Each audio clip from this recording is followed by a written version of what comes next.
السلام علیکم ورحمۃ اللہ وبرکاتہ۔ الحمد للہ رب العالمین والصلاة والسلام علی رسولہ الکریم وعلی آلہ وصحبہ ومن سار علی نہجہ الی یوم الدین وسلم تسلیما کثیرا، اما بعد۔ کل ہم نے سورۃ البقرہ کی آیت نمبر 49 سے تفسیر شروع کی تھی، ان آیات کو دہراتے ہیں۔ اعوذ باللہ من الشیطان الرجیم وَإِذْ نَجَّيْنَاكُم مِّنْ آلِ فِرْعَوْنَ، اور یاد کرو کہ جب ہم نے تم کو نجات دی فرعون کی قوم سے، یسومونکم سوء العذاب، جو تم کو بدترین عذاب دیتے تھے، سزائیں دیتے تھے، یذبحون ابناءکم، کہ تمہارے بیٹوں کو ذبح کرتے، ویستحیون نساءکم، اور تمہاری عورتوں کو زندہ چھوڑتے۔ ہم نے ذکر کیا تھا کہ یہ بنی اسرائیل کے اوپر یہ جو آفت مصیبت آئی تھی، اس کی وجہ کیا تھی کہ فرعون اور اس کے درباریوں نے اس بات کی فرعون کو خبر دی کہ بنی اسرائیل میں اللہ تعالیٰ کے ساتھ ان کا وعدہ ہے کہ اللہ تعالیٰ ان کو بادشاہ اور نبی ان کے اندر پیدا کرے گا۔ تو جس طریقے سے ان کی تعداد بڑھ رہی تھی، تو اس کے پیش نظر ان کو خطرہ لاحق ہوا کہ بنی اسرائیل اگر اس قدر زیادہ ہو گئے تو ممکن ہے کہ وہ کسی وقت جو ہے ان کے ملک پر قابض ہو جائیں۔ تو اس لیے فرعون نے جو ہے حکم دیا کہ بنی اسرائیل کا جو بھی بیٹا پیدا ہو اس کو قتل کیا جائے۔ تو میں یذبحون، بڑی بے دردی سے قتل کرتے تھے، ذبح کرتے تھے ابناءکم، تمہارے بیٹوں کو، ویستحیون نساءکم، اور تمہاری عورتوں کو زندہ چھوڑتے، وفی ذلکم بلاء من ربکم عظیم، اور اس میں تمہارے لیے رب کی طرف سے بہت بڑی آزمائش تھی۔ یعنی آزمائش اس لحاظ سے کہ بنی اسرائیل ان حالات میں کیا کرتے ہیں اور کیا ان کا صبر ہوتا ہے۔ وَإِذْ فَرَقْنَا بِكُمُ الْبَحْرَ، اور مزید اللہ کی نعمت کہ جب ہم نے، اللہ فرماتا ہے کہ ہم نے پھاڑا تمہارے لیے سمندر کو، اور سمندر کو پھاڑنے سے مراد یعنی جب بنی اسرائیل مصر سے بھاگ کر نکلتے ہیں اور فرعون ان کے پیچھے آتا ہے تعاقب کرتا ہوا، تو اس وقت اللہ تعالیٰ نے ان کے لیے سمندر میں جو رستے نکالے، تو اس کا فرمایا کہ تمہارے لیے ہم نے سمندر کو پھاڑا، فَأَنْجَيْنَاكُمْ، پس تم کو بچا لیا، وَأَغْرَقْنَا آلَ فِرْعَوْنَ، اور غرق کیا، ڈبو دیا فرعون کی قوم کو، وَأَنْتُمْ تَنْظُرُونَ، جب کہ تم دیکھ بھی رہے تھے، یعنی تمہاری آنکھوں کے سامنے۔ وَإِذْ وَاعَدْنَا مُوسَىٰ، اور یاد کرو کہ جب ہم نے وعدہ لیا موسیٰ علیہ السلام سے، 40 لیلہ، 40 راتوں کا، یعنی ملاقات کے لیے کوہ طور پر، ثُمَّ اتَّخَذْتُمُ الْعِجْلَ، اس کے بعد تم نے پکڑ لیا، بنا لیا بچڑے کو اپنا معبود، من بعدہ، اس کے بعد، وانتم ظالمون، اور تم تھے ظلم کرنے والے، یعنی اپنی جانوں پر یا شرک کرنے والے۔ ثم عفونا عنکم، پھر ہم نے معاف کیا تم کو، من بعد ذلک، اس کے بعد، لعلکم تشکرون، تاکہ تم شکر ادا کرو۔ وَإِذْ آتَيْنَا مُوسَى الْكِتَابَ وَالْفُرْقَانَ، اور یاد کرو کہ جب دی ہم نے موسیٰ علیہ السلام کو کتاب اور فرقان، یعنی فرق کرنے والے معجزات، لعلکم تہتدون، تاکہ تم ہدایت پاؤ۔ تو یہ بنیادی مقصد ہے اللہ تعالیٰ کی کتابوں کا اور نبیوں کی تعلیمات کا، کہ جس سے ہدایت پانا ہوتا ہے۔ وَإِذْ قَالَ مُوسَىٰ لِقَوْمِهِ، اور یاد کرو کہ جب کہا موسیٰ علیہ السلام نے اپنی قوم سے، یا قومی، اے میری قوم، انکم ظلمتم انفسکم، بے شک تم لوگوں نے ظلم کیا اپنی جانوں پر، باتخاذکم العجل، تمہارا جو بنا لینا بچڑے کو اپنا معبود، تو اللہ کے ساتھ شرک کر کے تم نے بہت بڑا ظلم کیا اپنی جانوں پر۔ فتوبوا الی باریکم، پس توبہ کرو اپنے باریکم، اپنے خالق پیدا کرنے والے سے، اس سے توبہ طائب ہو۔ لیکن توبہ کے لیے کیا کرنا ہوگا؟ فقتلوا انفسکم، پس قتل کرو اپنے آپ کو، یعنی ایک دوسرے کو، ذالکم خیر لکم عند باریکم، یہی بہتر ہے تمہارے لیے تمہارے رب خالق، تمہارے پیدا کرنے والے کی طرف، یا اس کے لحاظ سے بہتر ہے کہ تم اس سے توبہ طائب ہو اور اس کے حکم پر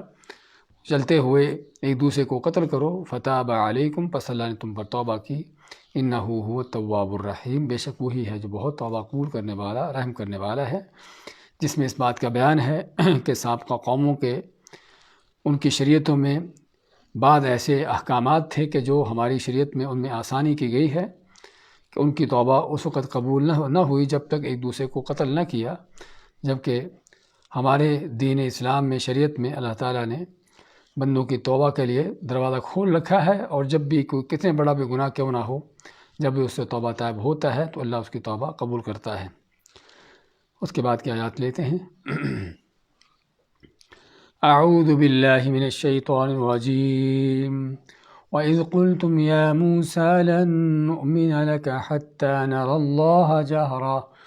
فَأَخَذَتْكُمُ الصَّاعِقَةُ وَأَنتُمْ تَنظُرُونَ ثُمَّ بَعَثْنَاكُم مِّن بَعْدِ مَوْتِكُمْ لَعَلَّكُمْ تَشْكُرُونَ وَظَلَّلْنَا عَلَيْكُمُ الْغَمَامَ وَأَنزَلْنَا عَلَيْكُمُ الْمَنَّ وَالسَّلْوَىٰ كُلُوا مِن طَيِّبَاتِ مَا رَزَقْنَاكُمْ وَمَا ظَلَمُونَا وَلَٰكِن كَانُوا أَنفُسَهُمْ يَظْلِمُونَ وَإِذْ قُلْنَا ادْخُلُوا هَٰذِهِ الْقَرْيَةَ فَكُلُوا مِنْهَا حَيْثُ شِئْتُمْ رَغَدًا وَادْخُلُوا الْبَابَ سُجَّدًا وَقُولُوا حِطَّةٌ نَّغْفِرْ لَكُمْ خَطَايَاكُمْ وَسَنَزِيدُ الْمُحْسِنِينَ فَبَدَّلَ الَّذِينَ ظَلَمُوا قَوْلًا غَيْرَ الَّذِي قِيلَ لَهُمْ فَأَنزَلْنَا عَلَى الَّذِينَ ظَلَمُوا رِجْزًا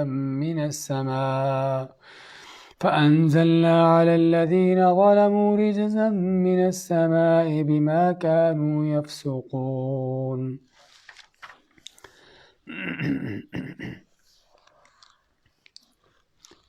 وَإِذْ قُلْتُمْ يَا مُوسَىٰ، اور جب کہا تم نے اے موسیٰ علیہ السلام، لن نؤمن لک، لن ہرگز نہیں، لن نؤمن ہم ایمان لائیں گے، لکم تمہارے اوپر یا تمہارے ساتھ، حتیٰ یہاں تک کہ نر اللہ جہرہ، نرا ہم دیکھ لیں اللہ تعالیٰ کو، جہرتاً سامنے کھلم کھلا، فأخذتکم الصاعقہ، اخذ کہیں پکڑنا، فأخذتکم تم کو پکڑا، الصاعقہ صاعقہ معنی کڑک، جو آسمانی بجلی کی کڑک ہوتی ہے، وَأَنْتُمْ تَنْظُرُونَ اور جب کہ تم تنظرون دیکھ بھی رہے تھے، تمہارے دیکھتے دیکھتے آسمانی بجلی کی کڑک نے تم کو آ پکڑا۔ ثُمَّ بَعَثْنَاكُمْ پھر ہم نے تم کو دوبارہ اٹھایا، مِن بَعْدِ مَوْتِكُمْ تمہاری موت کے بعد، مرنے کے بعد، لَعَلَّكُمْ تَشْكُرُونَ تاکہ تم شکر ادا کرو۔ وَظَلَّلْنَا اور ہم نے، ظل کے معنی سایہ کیا، علیکم تم پر ہم نے سایہ کیا، الغمام بادلوں سے، وَأَنزَلْنَا عَلَيْكُمُ الْمَنَّ وَالسَّلْوَىٰ وَأَنزَلْنَا اور نازل کیا ہم نے، علیکم تم پر، المن والسلوى من سلوہ اتارا، کلو کھاؤ، من طیبات ان پاکیزہ چیزوں میں سے، ما رزقناکم جو ہم نے تم کو دی، وما ظلمونا اور نہیں ظلم کیا انہوں نے ہمارے اوپر، ولیکن لیکن کانوا تھے وہ، انفسہم اپنے آپ پر ہی، یظلمون ظلم کرتے۔ وَإِذْ قُلْنَا ادْخُلُوا اور جب کہا ہم نے، قلنا ہم کہا، ادخلوا داخل ہو جاؤ، هذه القریہ، هذه اس قریہ بستی، اس بستی میں داخل ہو جاؤ، فَكُلُوا مِنْهَا حَيْثُ شِئْتُمْ فَكُلُوا پس کھاؤ، منہا اس میں سے، حَيْثُ شِئْتُمْ جہاں سے تم چاہو، رغداً کھلا، وَادْخُلُوا الْبَابَ سُجَّدًا وَادْخُلُوا اور داخل ہو جاؤ، الباب دروازے سے، سجداً سجدہ کرتے ہوئے، سجدہ کی حالت میں، وَقُولُوا اور کہو، حِطَّةٌ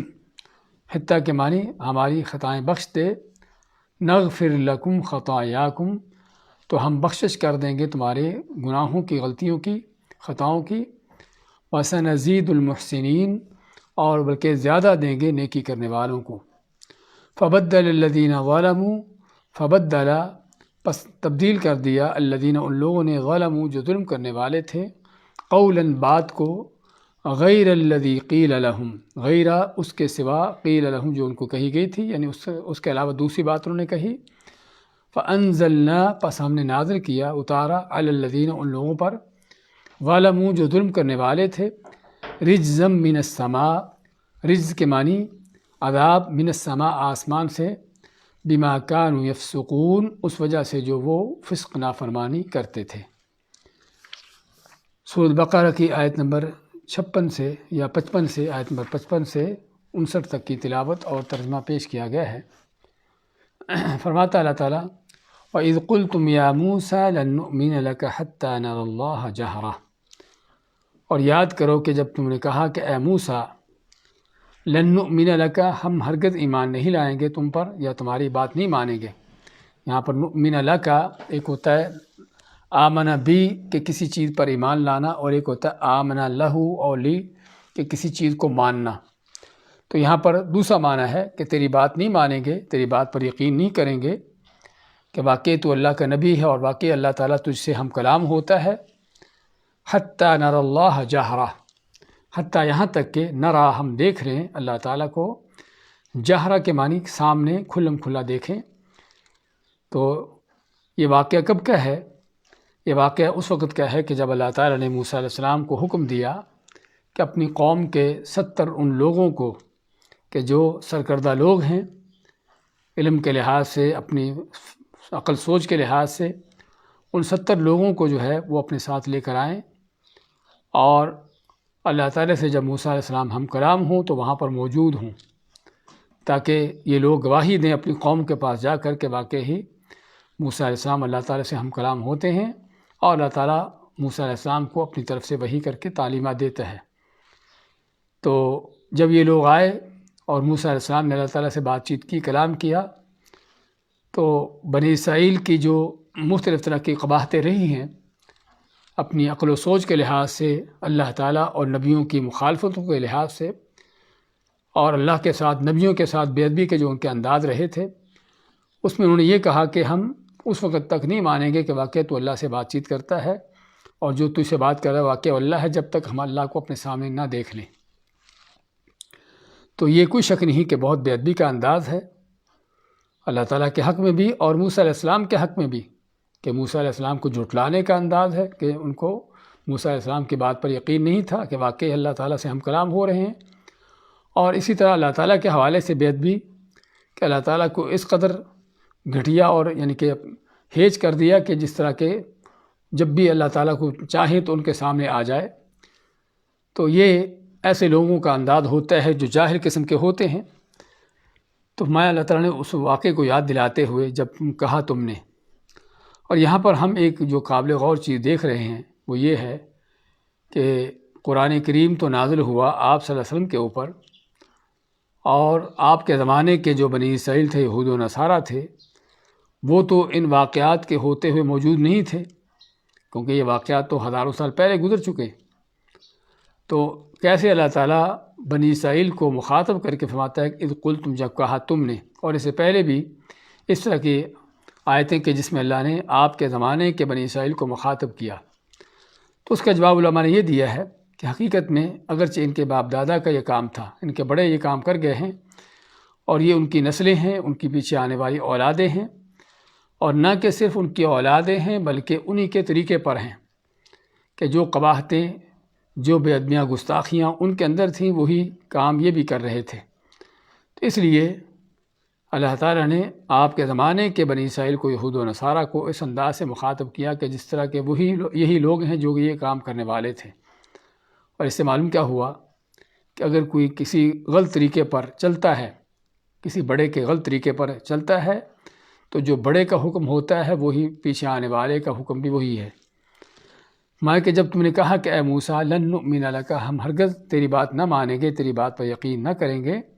حتیٰ نر اللہ جہرہ، حتیٰ کہ ہم اللہ تعالیٰ کو اپنے سامنے کھلم کھلا دیکھیں،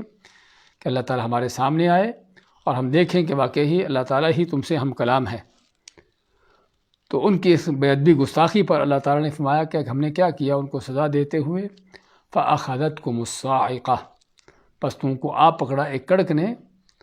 وَأَنْتُمْ تَنْظُرُونَ، تمہارے دیکھتے دیکھتے، یعنی تمہاری آنکھوں کے سامنے تم ایک دوسرے کے دیکھ رہے تھے کہ کس طرح اس کڑک سے مر رہے ہیں اور اس کڑک سے ہلاک ہو رہے ہیں، تو تمہارے دیکھتے دیکھتے ایک کڑک تم کو آ پکڑا، اس نے تم کو یعنی تم پر آ پڑی جس سے ہلاک ہوئے۔ اور اس میں اگر کوئی کہنے والا کہے کہ اللہ تعالیٰ کو دیکھنے کا یہ مطالبہ ان کا کیا غلط تھا، اور غلط کیوں تھا؟ ہاں، غلط اس لحاظ سے تھا کیونکہ اللہ تعالیٰ کو دیکھنا کسی کے انسان کے بس کی بات نہیں۔ عام بنی اسرائیل تو کیا، بلکہ ہم آگے چل کر پڑھیں گے، حتیٰ کہ موسیٰ علیہ السلام نے بھی جب اللہ تعالیٰ سے ہم کلام ہوئے تو دل میں ان کے شوق پیدا ہوا کہ میں اللہ کو دیکھوں، تو اللہ سے دیکھنے کا جب مطالبہ کیا تو اللہ نے کیا فرمایا، لن ترانی، کہ تم مجھے نہیں دیکھ سکتے۔ اور نہ کہ صرف موسیٰ علیہ السلام بلکہ کوئی مخلوق بھی ان دنیاوی نگاہوں سے اللہ کو دیکھ نہیں سکتی، لیکن قیامت کے دن اللہ تعالیٰ اہل ایمان کو ایسی قوت طاقت، ایسی بصارت دیں گے کہ جس میں اللہ تعالیٰ کا دیدار کریں گے، اور جنت والوں کے لیے، ایمان والوں کے لیے اللہ کا دیدار کرنا، اللہ کو دیکھنا ہی سب سے بڑی نعمت ہوگی۔ لیکن قیامت سے پہلے دنیا کی ان نگاہوں کے ساتھ اللہ تعالیٰ کو دیکھنا کسی کے بس کی بات نہیں، حتیٰ کہ رسول کریم علیہ السلام سے جب پوچھا گیا کہ آپ نے اللہ کو دیکھا ہے، تو آپ فرماتے ہیں نور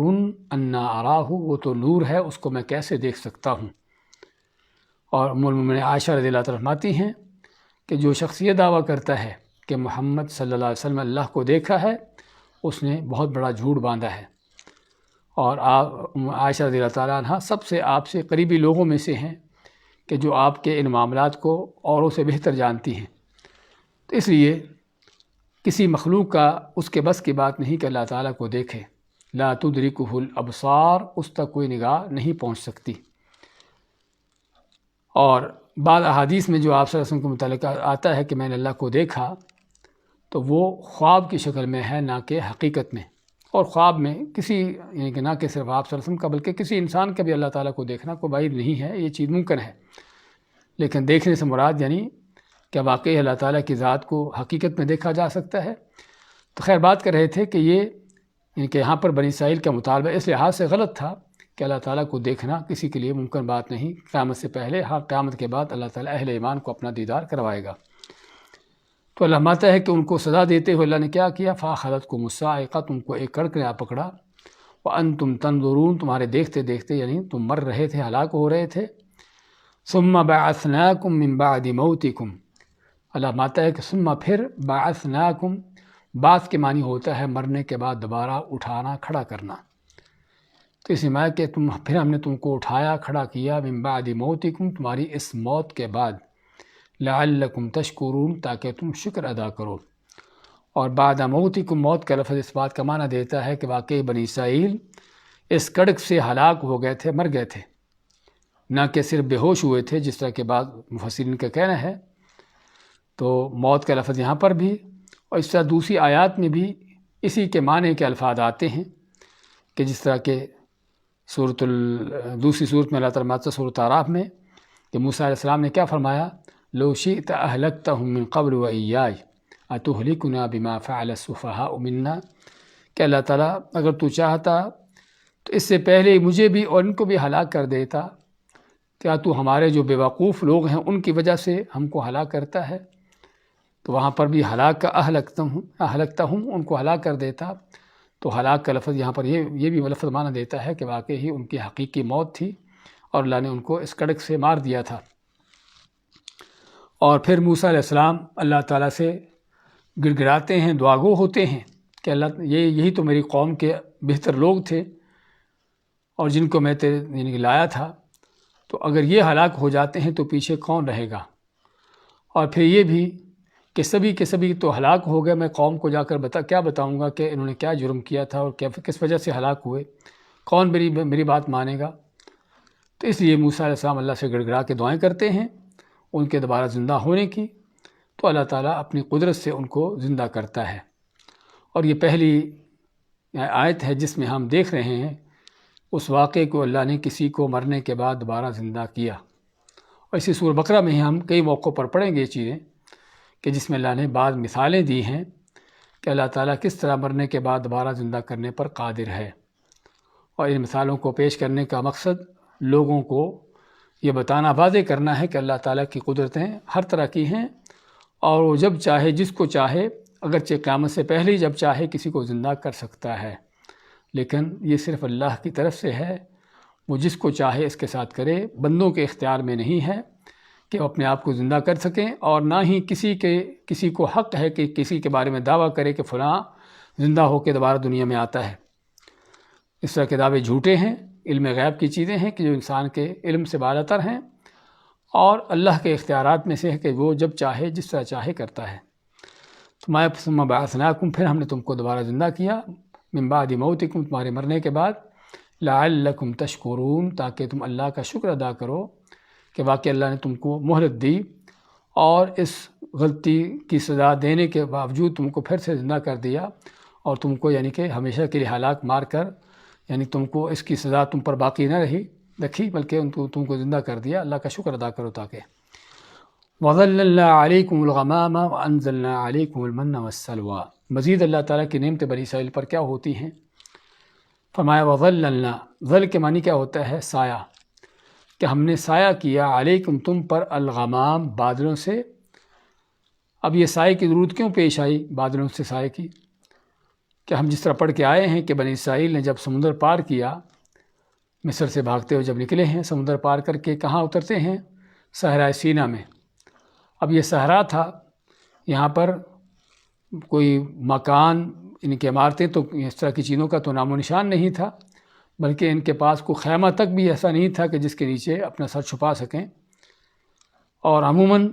صحرائی علاقوں میں درخت بھی کم ہوتے ہیں کہ جس کا آدمی سایہ لے سکے۔ تو یہاں پر بنی اسرائیل کو اشد ضرورت تھی کہ ان کے لیے سایہ کا کوئی انتظام ہوتا،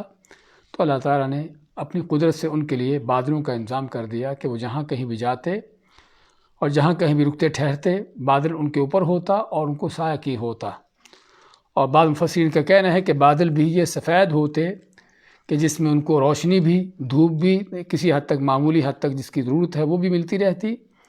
اور ساتھ جو ہے وہ سایہ بھی حاصل ہوتا کالے بادلوں کی بنسبت، جس میں اندھیرا بھی چھا جاتا ہے اور بہت سی زندگی کی انسان کی جسمانی جو ضروریات ہیں وہ بھی اس میں پوری ممکن نہ ہو سکیں۔ تو اللہ فرماتا ہے وَظَلَّلْنَا عَلَيْكُمُ الْغَمَامَ، اور ہم نے سایہ کیا تم پر بادلوں کا، وَأَنزَلْنَا عَلَيْكُمُ الْمَنَّ وَالسَّلْوَىٰ۔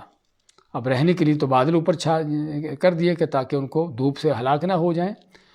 اب کھانے پینے کے لیے انتظام کیا کہ اللہ نے، کیونکہ صحرا تھا، نہ یہاں پر کوئی کھیت ہیں، نہ کوئی باغات ہیں، نہ کوئی اس طرح کی چیزیں ہیں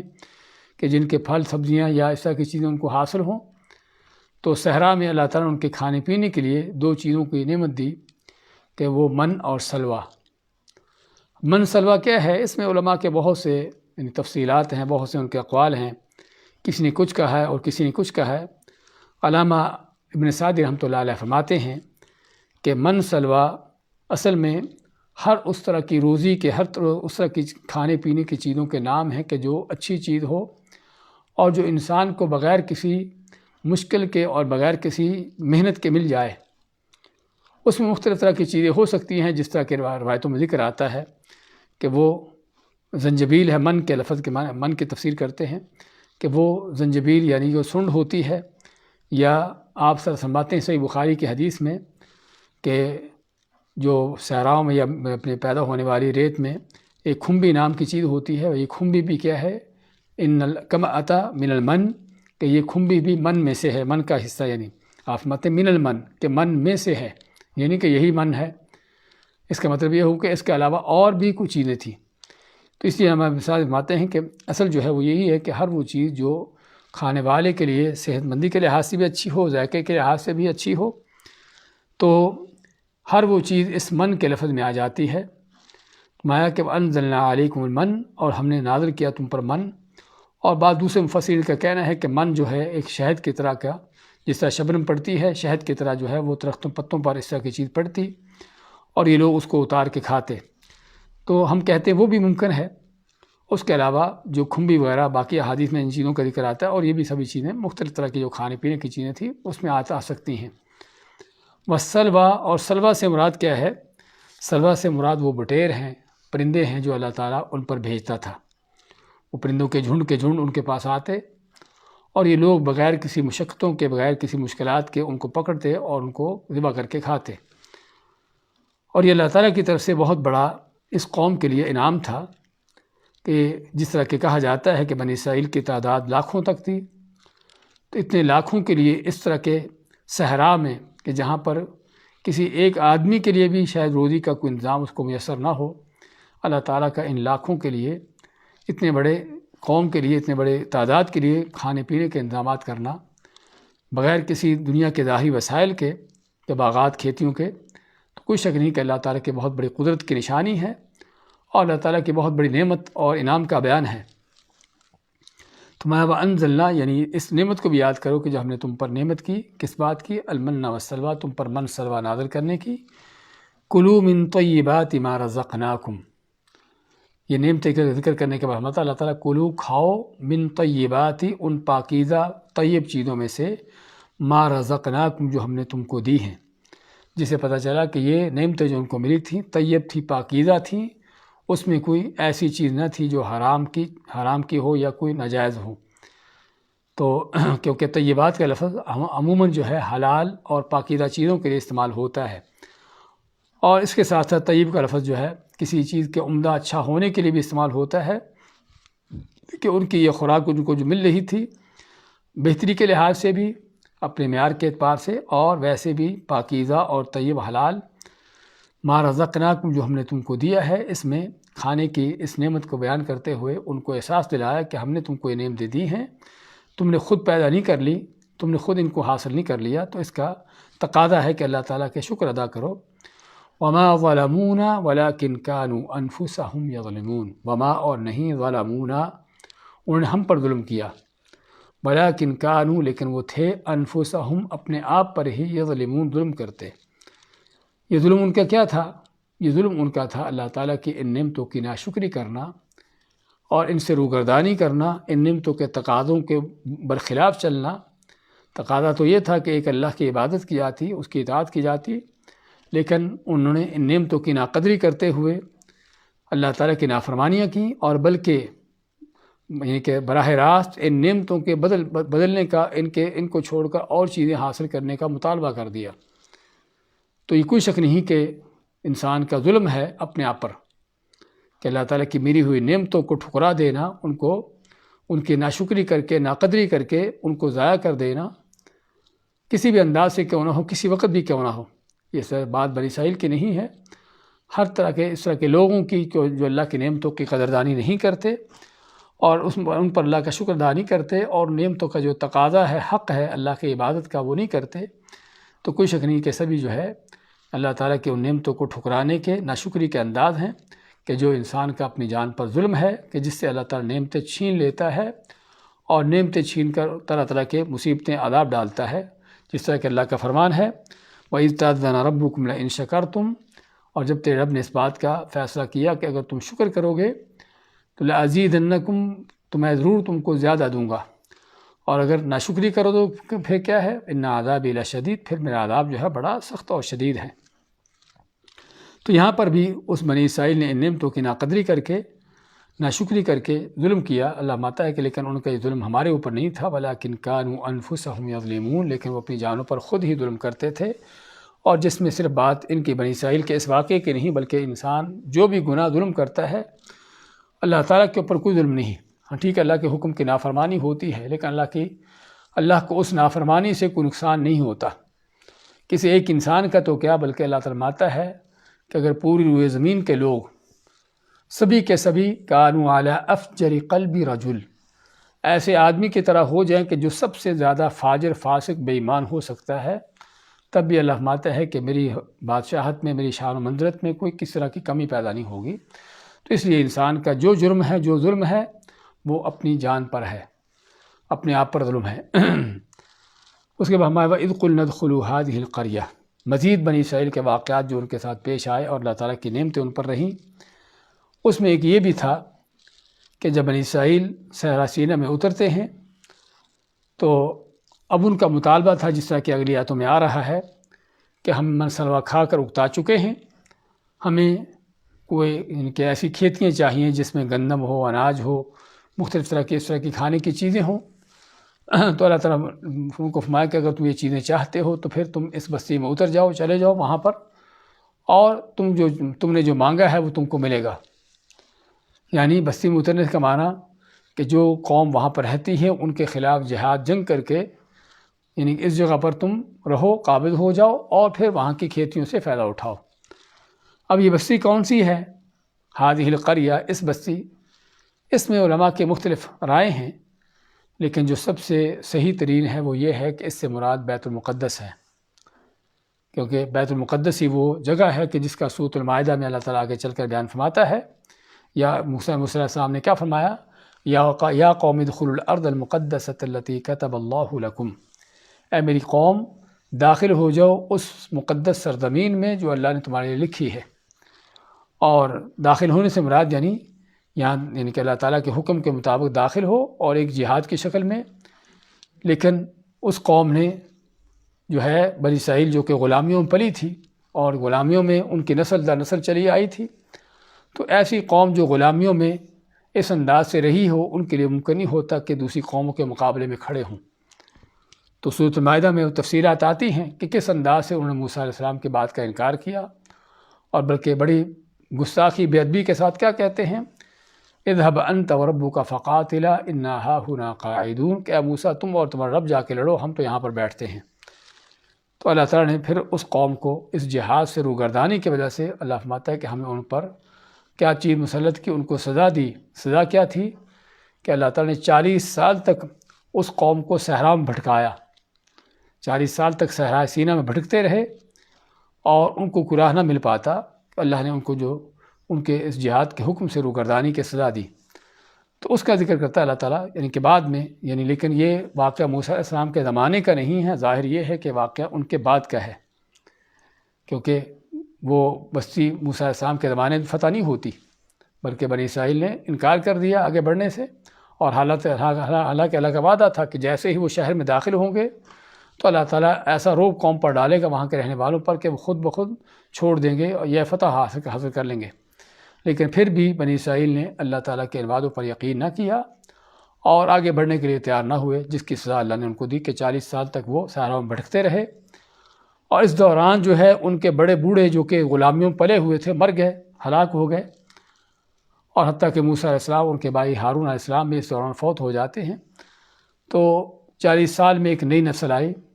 اور پھر ان کے موسیٰ علیہ السلام کے بعد کے جو نبی ہے یوشع ابن نون، انہوں نے ان کی قیادت کی، اور ان کی قیادت میں جو ہے پھر آگے بڑھتے ہیں اور شہر میں داخل ہوتے ہیں کہ جس کو اللہ نے ان کے لیے فتح ہونے کا وعدہ کیا تھا۔ تو اس کا ذکر کرتا اللہ تعالیٰ وَإِذْ قُلْنَا ادْخُلُوا هَٰذِهِ الْقَرْيَةَ، اور جب کہا ہم نے کہ داخل ہو جاؤ اس بستی میں، فَكُلُوا مِنْهَا حَيْثُ شِئْتُمْ رَغَدًا، فَكُلُوا پس کھاؤ مِنْهَا اس سے، حَيْثُ شِئْتُمْ جہاں سے تم چاہو، رَغَدًا کھلا، یعنی جو تم نے مطالبے کیے ہیں کہ ہمیں اس طرح کے کھانے چاہیے، تو یہ اس طرح کی فصلیں کھانے، اس طرح کی چیزیں یہاں پر پیدا ہوتی ہیں، اور تمہیں اس سے جہاں سے چاہو جتنا چاہو تم کھاؤ۔ لیکن کیا ہے، اس شہر میں بستی میں داخل ہوتے ہوئے اللہ نے ان کو ادب سکھایا کہ کیسے داخل ہونا ہے۔ وَادْخُلُوا الْبَابَ سُجَّدًا، اور داخل ہو دروازے سے سجدہ کرتے ہوئے۔ سجدہ کرنے سے مراد یعنی اللہ کی بارگاہ میں جھکتے ہوئے، اور اس میں یعنی کہ بیان ہے اس بات کا کہ انسان کو جب اللہ کی کوئی نعمت ملتی ہے تو اس پر عاجزی انکساری اختیار کرے۔ تو اللہ تعالیٰ نے اگر ان کے لیے شہر کو فتح کیا ہے تو جابروں ظالموں کی طرح اکڑتے ہوئے نہیں، اتراتے ہوئے نہیں، فخر تکبر کرتے ہوئے نہیں، بلکہ عاجزی انکساری کے ساتھ اللہ کا شکر ادا کرتے ہوئے داخل ہوں۔ جیسے کہ نبی کریم علیہ السلام جب مکہ فتح کرتے ہیں 8 ہجری کو، تو آپ مکہ میں داخل ہوتے ہیں اور آپ کا سر اس قدر جھکا ہوا تھا اللہ کی بارگاہ میں کہ اونٹ کے گردن کو یعنی کہ مل رہا تھا اللہ تعالیٰ کی بارگاہ میں، اس انداز سے آپ کا سر جھکا ہوا، اور یہی اللہ کے نیک بندوں کا انداز ہوتا ہے بدماشوں کے، فاسق و فاجروں کے برخلاف، کہ جو کسی بھی معمولی قسم کی کوئی کامیابی یا کوئی چیز ملتی ہے تو اس پر اچھل کود کرتے ہیں اور پھر خود ہی ہلاک اور تباہ ہوتے ہیں۔ تو یہاں پر بھی اس قوم کو اللہ نے حکم دیا کہ اللہ نے جو تمہاری شہر کو فتح کیا ہے تو اللہ کا شکر ادا کرتے ہوئے کیا ہے، وَادْخُلُوا الْبَابَ سُجَّدًا، داخل ہو جاؤ اس کے دروازے سے سجداً سجدہ کرتے ہوئے، یعنی جھکتے ہوئے اللہ کی بارگاہ میں، وَقُولُوا حِطَّةٌ، عملی طور پر بھی اللہ کی بارگاہ میں کہ جھکنا، اور کہو بھی کیا، حِطَّةٌ، حتیٰ یحط کس چیز کا اصل میں گرا دینا، اتار دینا، اور حتیٰ کا معنی پھر یہاں پر کیا ہے کہ اللہ ہمارے گناہوں کو بخش دے، اس لیے فرمایا اللہ تعالیٰ نے نغفر لکم خطایاکم، پھر ہم تمہاری خطائیں بخش دیں گے، معاف کر دیں گے۔ تو حتیٰ کے معنی کس چیز کا اتار دینا، جو ہمارے اوپر بوجھ ہے گناہوں کے، اور ہم نے جو گناہ کیے ہیں وہ ان گناہوں کو اتار دے، ہماری بخشش کر دے، ہمارے مغفرت کر دے۔ تو اللہ ماتا ہے نغفر لکم خطایاکم، اگر تم یہ بات کہتے ہو تو ہم تمہارے گناہوں کو بخش دیں گے، تمہاری بخشش کر دیں گے۔ وَسَنَزِيدُ الْمُحْسِنِينَ، اور بات صرف تمہارے اس گناہ کی نہیں بلکہ نیکی کرنے والوں کو ہم اور بڑھ کر دیں گے۔ محسنین احسان سے، اور احسان کیا ہوتا ہے؟ اللہ کی عبادت میں احسان کے متعلق اللہ کے نبی صلی اللہ علیہ وسلم نے فرمایا ہے ان تعبد اللہ کأنک تراہ، کہ اللہ کی عبادت ایسے کرو کہ جیسے تم خود اللہ کو دیکھ رہے ہو، یعنی اس انداز سے اللہ کے سامنے حضوری کا یہ حالت ہو، اس کی کیفیت ہو کہ عبادت کرنے والے کو یہ تصور ہو کہ میں خود اللہ کو دیکھ رہا ہوں۔ فَإِن لَّمْ تَكُن تَرَاهُ فَإِنَّهُ يَرَاكَ، اگر خود دیکھنے کا تصور پیدا نہیں ہوتا تو کم از کم یہ ضرور ہو کہ اللہ مجھے دیکھ رہا ہے۔ یہ ہے مراقبہ اور مشاہدہ کا وہ مقام۔ پہلا مقام مشاہدہ کا ہے، اللہ تعالیٰ کو دیکھنے کا، اور دوسرا مقام مراقبہ کا ہے کہ اللہ تعالیٰ کا دیکھنا بندے کو۔ تو پہلی اگر کیفیت پیدا ہو جائے تو کوئی شک نہیں کہ اعلیٰ ترین کیفیت ہے کہ جس میں بذات خود بندہ اللہ تعالیٰ کو دیکھنے کا تصور قائم کرے کہ میں اللہ کو دیکھ رہا ہوں، اور پھر جب اس انداز سے وہ تصور قائم ہوگا تو اس کی ممکن نہیں کہ اس کی کوئی چیز جو ہے، اس کی کوئی حرکت جو ہے اللہ تعالیٰ کے حکم کے خلاف ہو۔ اگر یہ نہیں تو کم از کم اتنا ضرور کہ اللہ مجھے دیکھ رہا ہے، اور یہ تو ہے ہی کہ اللہ تعالیٰ ہر انسان، ہر مخلوق کو دیکھ رہا ہے۔ اور جب یہ بھی عقیدہ تصور قائم ہوگا تو اس وقت بھی انسان اللہ کی نافرمانی و گناہوں سے بچے گا۔ تو اصل عبادت کا یہ تصور ہے کہ جو اسلام نے ہم کو دیا ہے، نہ کہ صرف کوئی فارمیلٹی پوری کرنا، کوئی رسم ہے اس کو پوری کر دینا، بلکہ عبادت اس انداز سے اللہ کے لیے خالص مخلص ہو کر للہیت کے ساتھ اور اللہ تعالیٰ ہی کی طرف سے پوری توجہ رکھتے ہوئے اس انداز سے کی جانا۔ تو فرمایا اللہ تعالیٰ حسن عزیز المحسنین، اور ہم زیادہ دیں گے نیکی کرنے والوں کو، احسان کرنے والوں کو، کہ جو نیکی عبادت بہتر سے بہتر انداز سے کرتے ہیں اور سب سے بڑھ کر مخلص ہو کر کرتے ہیں۔ تو اللہ نے ان کے اس بات کا حکم دیا کہ دروازے سے جھکتے ہوئے اللہ کی بارگاہ میں عاجزی کرتے داخل ہوں، اور ساتھ ہی اللہ سے بخشش مغفرت بھی مانگیں، تو جس سے ان کے گناہ ہی بخشے جائیں گے، اور اللہ تعالیٰ نیکی کرنے والوں کو اور بڑھ کر دے گا، جس میں اس بات کا بیان ہے کہ اللہ تعالیٰ کے انعامات صرف کوئی کسی چیز کا وہ برابر کا بدلہ نہیں، بلکہ اللہ تعالیٰ کی طرف سے جو انعامات اور ثواب ہیں وہ انسان کے کیے ہوئے اعمال سے کہیں بڑھ کر ہیں، اور بڑھنے کا ہی انداز ہے جو ایک نیکی 10 نیکیوں کے برابر، 70 نیکیوں کے اور 700 اور اس سے کہیں زیادہ بڑھ کر اس کا اجر ملتا ہے۔ فَبَدَّلَ الَّذِينَ ظَلَمُوا قَوْلًا غَيْرَ الَّذِي قِيلَ لَهُمْ، لیکن کیا ہوتا ہے، اللہ ماتا فبدلا، پس تبدیل کر ڈالا، بدل ڈالا، الذین، ان لوگوں نے، ظلموا، جو ظلم کرنے والے تھے، شرک کرنے والے تھے، قولاً، بات کو، غیر الذی قیل لہم، اس بات کے سوا بدل دیا جو ان کو کہی گئی تھی۔ یعنی بات تو یہ کہی گئی تھی کہ وہ حطۃ کہتے ہوئے داخل ہوں کہ اللہ ہماری بخشش کر دے، ہمارے گناہوں کو مٹا دے، لیکن انہوں نے اس کے سوا کو اور بات کہی۔ اور بات کیا ہے؟ جس طرح کہ روایت میں اس کا ذکر آتا ہے، صحیح بخاری کی حدیث میں، صحیح بخاری مسلم کے، انہوں نے کیا کہا، حبۃ فی شعیرہ، یا دوسرے الفاظ میں حنطۃ، کہ حطۃ کے بجائے اس کو حنطہ کہتے ہیں گندم کے دانے کو۔ تو یہاں پر بھی حدیث میں کیا ہے، حبۃ فی شعرہ، حبۃ فی شعرہ، کہ وہ کسی بالی کے اندر دانہ۔ اور یہ کوئی شک نہیں کہ ان کا ایک دین کا مذاق اڑانے کا انداز، اور اللہ کے حکم کو، اللہ کی بات کو بدلنے کا انداز، جو کہ بنی اسرائیل کی یہ قباحت چلی آئی تھی اس کے بعد بھی، کہ اللہ کے دین کو بدلنا، بگاڑنا، تو اس کا ذکر ہو رہا ہے۔ تو انہوں نے جو ظلم کرنے والے تھے، اور یہاں پر بدل الذین ظلموا، بدل ڈالا ان لوگوں نے جو ظلم کرنے والے تھے، یعنی بدعت کرنے والے تھے، اللہ کے حکم کی نافرمانی کرنے والے تھے۔ اور یہ اس لیے کہا کیونکہ یعنی کہ یہ بات بدلنے والے سبھی لوگ نہ تھے، کچھ لوگ تھے جنہوں نے بات کو بگاڑا اور بدلا، اس کا معنی کچھ اور بنا دیا، اور کچھ وہ لوگ تھے جو اپنے اصل جو اللہ تعالیٰ کا دیا وہ حکم تھا اس پر قائم دائم تھے۔ تو انہوں نے کیا کیا، فبدل الذین ظلموا، اللہ ماتا ہے کہ بدل ڈالا ان لوگوں نے جو ظلم کرنے والے تھے، قولاً، بات کو، جو ان کو کہی گئی تھی، بات کہی گئی تھی اس کے سوا، غیر الذی قیل لہم، ایسی بات سے ان کو بدلا جو ان کو کہی گئی تھی، اس کے علاوہ دوسری بات۔ تو جب انہوں نے اللہ تعالیٰ کے اس بات کو بدلا اور بگاڑا، اللہ کے اس حکم کو تبدیل کیا، تو اللہ ماتا ہے کہ پھر ہم نے ان کو کیا سزا دی، فَأَنزَلْنَا عَلَى الَّذِينَ ظَلَمُوا، پس ہم نے نازل کیا ان لوگوں پر جو ظلم کرنے والے تھے، رجزا من السماء، آسمان سے، رجز کے معنی عذاب۔ اور اسی عذاب کا ذکر آتا ہے حدیث کے اندر بھی، احادیث میں بھی، کہ طاعون جو ہے یہ رجس ارسل علی طائفۃ من بنی اسرائیل، سے بخاری کی حدیث میں آپ ماتے ہیں کہ طاعون جو ہے یہ عذاب ہے کہ جو بنی اسرائیل کے ایک گروہ پر نازل ہوا تھا۔ اور دوسری روایت میں او من کان علی قبلکم، اولا من کان قبلکم، جب تم سے پہلے لوگوں پر یہ عذاب نازل ہوا تھا۔ تو طاعون واقع ہی عذاب ہے ایسے لوگوں کے لیے کہ جو اللہ کے نافرمان، فاسق و فاجر، کافر ہوتے ہیں، جس طرح کہ ام المؤمنین عائشہ رضی اللہ عنہا آپ سے پوچھتی ہیں طاعون کے بارے میں، کیا یہ رحمت ہے یا عذاب ہے؟ تو ہم آتے کہ یہ عذاب ہے کافر کے لیے، اللہ کے منکر کے لیے، بے ایمان فاجر و فاسق کے لیے اللہ کی طرف سے عذاب ہے۔ اور عذاب ہونے کا معنی کہ اللہ تعالیٰ دنیا کے اندر ہی اس طرح کی تعاونوں سے ان کو یعنی اذیتیں دیتا ہے، ان کو سزائیں دیتا ہے اور آخر میں ہلاک کرتا ہے۔ اور جبکہ مومن مسلمان کے لیے، توحید و سنت پر چلنے والوں کے لیے کیا ہے؟ ان کے بارے میں آپ کا فرمان ہے کہ ان کے لیے اللہ کی رحمت ہے، کہ جس سے اللہ تعالیٰ بندوں پر رحمت کرتا ہے، ان کو اگر تکلیف بیماری ہے تو اس کی وجہ سے ان کے گناہوں کو معاف کرتا ہے، اور اگر کوئی اس طرح کے تعاون میں فوت بھی ہو جاتا ہے تو اللہ تعالیٰ اس کو شہادت کا مقام دیتا ہے۔ بات کر رہے تھے کہ یہ رجز جس کا ذکر ہو رہا ہے، فَأَنزَلْنَا عَلَى الَّذِينَ ظَلَمُوا، پس ہم نے نازل کیا ان پر جو ظلم کرنے والے تھے، رجزا من السماء، آسمان سے عذاب، کس وجہ سے؟ بما كانوا يفسقون، اس وجہ سے جو وہ فسق و فجور کرتے تھے، اللہ کی نافرمانی کرتے تھے۔ اس آیت کا تعلق کس سے ہے؟ بہت اہم سبق ہے اس آیت کے اندر، اور وہ یہ ہے کہ اللہ کے احکام کو بدلنا، اللہ کے احکام میں تبدیلی لانا، اللہ کے کسی قول کو، کسی حکم کو، اس کی بات کو بدل دینا، اللہ تعالیٰ کے کسی حکم میں تبدیلی کرتے ہوئے عملی طور پر اس کا کوئی دوسرا انداز اختیار کر لینا، اور جس کو ہمارے ہاں اللہ کے نبی صلی اللہ علیہ وسلم نے بدعت کا نام دیا ہے، کہ دین میں کوئی ایسی بات کہنا کرنا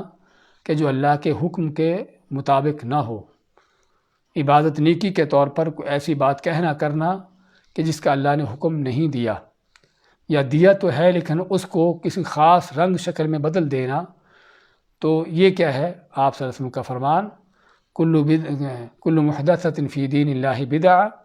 کہ دین میں ہر نیا کام کیا ہے؟ بدعت ہے۔ اور بدعت کیا ہے؟ کوئی اچھی بھی ہوتی ہے، کوئی بری بھی ہوتی ہے، کوئی حسنہ کوئی سیئہ ہوتی ہے، اور آپ فرماتے ہیں کل بدعۃ ضلالہ، ہاں بدعتیں کلو جو بھی ہیں، سبھی کے سبھی بدعتیں کیا ہیں؟ ضلالہ، گمراہی ہیں۔ کوئی بدعت ایسی نہیں کہ جو حسنہ ہو۔ ہاں لغوی طور پر کہا جاتا ہے کسی چیز کو کہ یہ بدعت یعنی کہ اچھی چیز ہے، نئی چیز اچھی ہے، جس طرح کہ عمر فاروق نے کہا تھا، لیکن دین کے اندر نیکی عبادت کے طور پر کوئی جو چیز کی جانے والی ہے اور وہ چیز اللہ اس کے رسول صلی اللہ علیہ وسلم کی طرف سے نہیں ہے، قرآن و سنت میں اس کی کوئی صحیح دلیل نہیں ہے، تو کیا ہے؟ وہ ضلالہ ہے، وہ گمراہی ہے۔ اور اگر گمراہی ہے تو اس کا ٹھکانہ کیا ہے؟ کل ضلالۃ فی النار، اس گمراہی کا ٹھکانہ جہنم ہے۔ تو اس آیت میں ان بدعات کی طرف اشارہ کیا گیا ہے کہ جو بنی اسرائیل نے، اب بنی اسرائیل کی بدعت کیا تھی؟ ایک تو ان کو اللہ نے جو حکم دیا تھا حطۃ کہنے کا، اور جس کا لفظی معنی، جس کا معنی گناہوں کو بخش دینا، معاف کر دینا، انہوں نے اس کے اندر صرف ایک حرف کا اضافہ کیا، حنطۃ، نون کا اضافہ کر کے اس کو حنطہ بنا دیا۔ تو اس وجہ سے ان کے اس اضافے، اس زیادتی کی وجہ سے اللہ نے ان کے اوپر آسمان سے عذاب نازل کیا اور ان کو فاسق قرار دیا، نافرمان قرار دیا۔ یہ ان کی قولی بدعت تھی، اور ان کی عملی بدعت کیا تھی؟ کہ اللہ نے جو ان کو یعنی کہ اپنے سر کے بل یا چہرے کے بل داخل ہوتے ہوئے آج ان کی ساری سے جھکتے ہوئے داخل ہونے کا حکم دیا تھا، انہوں نے کیا کیا کہ یہاں پر بھی وہ بجائے چہرے کے یعنی کہ طرف سے یا اپنا سر جھکاتے ہوئے داخل ہوتے شہر میں، بلکہ پیٹھ کے بل داخل ہوئے، پیٹھ کے بل داخل ہوئے اللہ کے اس حکم کی نافرمانی کرتے ہوئے عملی طور پر بھی۔ تو یہ ہے اس قوم کی وہ بدعت جس بدعت کی بنیاد پر اللہ تعالیٰ فرماتا ہے فَأَنزَلْنَا عَلَى الَّذِينَ ظَلَمُوا، پس ہم نے نازل کیا ان لوگوں پر جو ظلم کرنے والے تھے، جنہوں نے ظلم کیا تھا، اللہ کے حکم کے بدلہ تھا، اس کے اللہ تعالیٰ کے قول کو بدلا تھا۔ کیا نازل کیا؟ رجزا من السماء، آسمان سے عذاب نازل کیا، طاعون کی شکل میں، وبا کی شکل میں، کہ جس نے ان کو ہلاک کر دیا، اور ساتھ ہی ان کے اوپر ایک اور چیز کا حکم صادر کیا، اور وہ کیا ہے؟ بما كانوا يفسقون، جو وہ فسق و نافرمانی کرتے تھے۔ اس سے پتہ چلا کہ اللہ کے دین میں بگاڑ پیدا کرنا، چاہے وہ کسی لفظ کو بگاڑنا ہو، بدلنا ہو، یا کوئی عمل کسی طریقے سے بدل دینا ہو، اللہ اس کے رسول کے طریقے کے مطابق نہ ہو، اس کے خلاف کر دینا، اللہ تعالیٰ کے ہاں اتنا گھناؤنا جرم ہے کہ جس کی آخرت سے پہلے اللہ تعالیٰ دنیا کے اندر ہی پکڑ کرتا ہے، اور اللہ تعالیٰ ایسے لوگوں پر آسمان سے عذاب نازل کرتا ہے، وہ کسی بھی شکل میں کیوں نہ ہو۔ اور ایسے لوگ اللہ کے نافرمان ہیں، فاسق و فاجر ہیں، چاہے وہ دین کے کتنے بھی لبادے کیوں نہ اوڑے پھرتے ہوں۔ یہاں پر اہم بات یہ بھی سمجھنے کی ہے کہ بدعتی جو ہے اللہ کے دین کا بگاڑنے والا، اللہ کو اس کے نبی صلی اللہ علیہ وسلم کی تعلیمات کو تبدیل کرنے والا فاسق و فاجر ہے، بے ایمان ہے، چاہے وہ دین کے نیکی کے کتنے بھی لبادے اس نے کیوں نہ پہنے اوڑے ہوں۔ تو یہ باتیں دو سمجھنے کی ضرورت ہے۔ پہلی بات تو ایسے لوگوں کو بدعتیوں کی حقیقت کیا ہے کہ وہ فاسق و فاجر ہیں، کوئی نیک متقی نہیں ہیں، اور دوسرا اللہ کے ہاں یہ یعنی اللہ کے ہاں یہ مغضوب علیہم ہیں، جن پر اللہ کا عذاب نازل ہوتا ہے، کہ نہ کہ ان پر اللہ کی رحمتیں نازل ہوتی ہیں۔ تو یہ ہے بدعات کا انجام۔ لیکن کوئی کہنے والا کہے کہ اس امت کے اندر بدعتیوں کی جو بھرمار ہے، ان پر اللہ کی طرف سے عذاب کیوں نازل نہیں ہوتے جو بنی اسرائیل پر نازل ہوئے تھے؟ پہلی بات تو عذابوں کا نازل ہونا ضروری نہیں کہ بڑی کھلی کیفیت میں ہو، کہ بعض اوقات جس طرح کے سابقہ قوموں پر ہوتے تھے۔ سابقہ قومیں اللہ کے نبیوں کی مخالفتیں کرتیں اور ان کے حکموں کے خلاف چلتی ہیں، تو اللہ کی طرف سے کسی قوم پر پتھروں کی بارش ہو رہی ہے، کسی قوم پر کوئی زلزلہ طوفان آ رہا ہے جس سے پوری قوم ہی میٹ ہو رہی ہے۔ نبی کریم علیہ السلام کی اس امت کے اوپر مہربانی اور شفقتیں، اس میں یہ بھی ہے کہ آپ صلی اللہ علیہ وسلم کی دعائیں ہیں کہ اللہ میری امت کو اس انداز سے اس طریقے سے ہلاک نہ کرنا جس طرح کہ پہلی قومیں ہلاک ہوتی تھیں۔ تو آپ کی ان دعاؤں کا نتیجہ ہے کہ اللہ تعالیٰ اس قوم کو، اس امت کے یا اس کے قوم کے بدعتیوں کو، اس طرح کے بے ایمانوں کو اس طرح سے ہلاک نہیں کرتا جس طرح کہ پہلی قوموں کے لوگ ہلاک ہوتے رہے ہیں۔ لیکن اس امت کا عذاب دوسری کیفیت میں ہے، اور وہ کیا ہے؟ ان کی خانہ جنگی، ان کی آپس میں بد امنی، آپس کے ان کے اختلافات۔ ہاں یہ ہے اس امت کا جو عذاب ہے، اور جو عذاب آج ہم کھلے واضح انداز سے دیکھ رہے ہیں کہ آج جو قوم امت پر ذلت رسوائیاں مسلط ہیں اور بد امنی کے حالات ہیں، کسی کے جان و مال محفوظ نہیں ہے، اور ہر آدمی اپنے طور پر اپنی اپنی جگہ پر جو ہے ایک خطرے اور خوف میں اور ایک جو ہے بے چینی بے اطمینانی کی حالت میں ہے۔ کوئی شک نہیں کہ اللہ کا یہ بہت بڑا عذاب ہے۔ ذلت رسوائی مقدر ہے، اللہ کا عذاب ہے، اور عذاب کی وجہ جو ہے وہ اللہ کے ساتھ کیے جانے والے شرک ہیں اور دین کو بگاڑنے کے انداز ہیں۔ تو اس لیے اس عذاب کو سمجھنے کی ضرورت ہے۔ اگرچہ اللہ تعالیٰ بعض اوقات تعاونوں کی شکل میں، وباؤں کی شکل میں ایسے عذاب بھی بھیجتا رہتا ہے لوگوں پر، کوئی زلزلے طوفان بھی بھیج دیتا ہے، لیکن اگر وہ یعنی کہ پوری دنیا کی حیثیت سے نہیں، بلکہ کسی مخصوص جگہ پر، کہ جس میں بعض اوقات وہ قوم ملوث ہوتی ہے، اس قوم کو، کسی خاص قوم کو کوئی ان کے اوپر کوئی زلزلہ طوفان آتا ہے اور باقی لوگوں کے لیے عبرت ہوتا ہے۔ اور بعض اوقات اللہ تعالیٰ کو ایسی تعاونیں کو وبائیں پوری دنیا پر بھی، پوری روئے زمین پر بھی پھیلا دیتا ہے، جس طرح کہ موجودہ وقت میں ہم دیکھتے ہیں۔ تو یہ سارے اللہ کے نافرمانیوں کے انداز، اس کے نتائج ہیں، اللہ کی نافرمانیوں کے، اللہ کے دین کو بگاڑنے کے نتیجے ہیں، اور جس سے پتہ چلتا ہے کہ اللہ تعالیٰ کے دین کو بگاڑنا کتنا گھناؤنا جرم ہے، کہ اللہ تعالیٰ باقی گناہوں کی سزا تو شاید لیٹ کر کے آخرت میں دے، لیکن اس کی سزا دنیا میں ہی شروع کر دیتا ہے، آخرت میں جو باقی ہے وہ تو باقی ہے۔ تو جس سے سبق ملتا ہے کہ کس طرح انسان کو ضرورت ہے اللہ کے دین پر صحیح معنوں میں عمل پیرا ہونے کی، اور اللہ کے حکم کے مطابق چلنے کی، اس میں بغیر کسی طرح کا بگاڑ پیدا کیے۔ آج کی آیتیں دوبارہ دیکھتے ہیں۔ وَإِذْ قُلْتُمْ يَا مُوسَىٰ، اور جب کہا تم نے کہ اے موسیٰ، لَن نُؤْمِنَ لَكَ، ہم ہرگز تمہاری بات نہ مانیں گے، حَتَّىٰ نَرَى اللَّهَ جَهْرًا، یہاں تک کہ ہم اللہ کو اپنے سامنے کھلم کھلا دیکھ لیں۔ فَأَخَذَتْكُمُ الصَّاعِقَةُ، پس تم کو آ پکڑا ایک کڑک نے،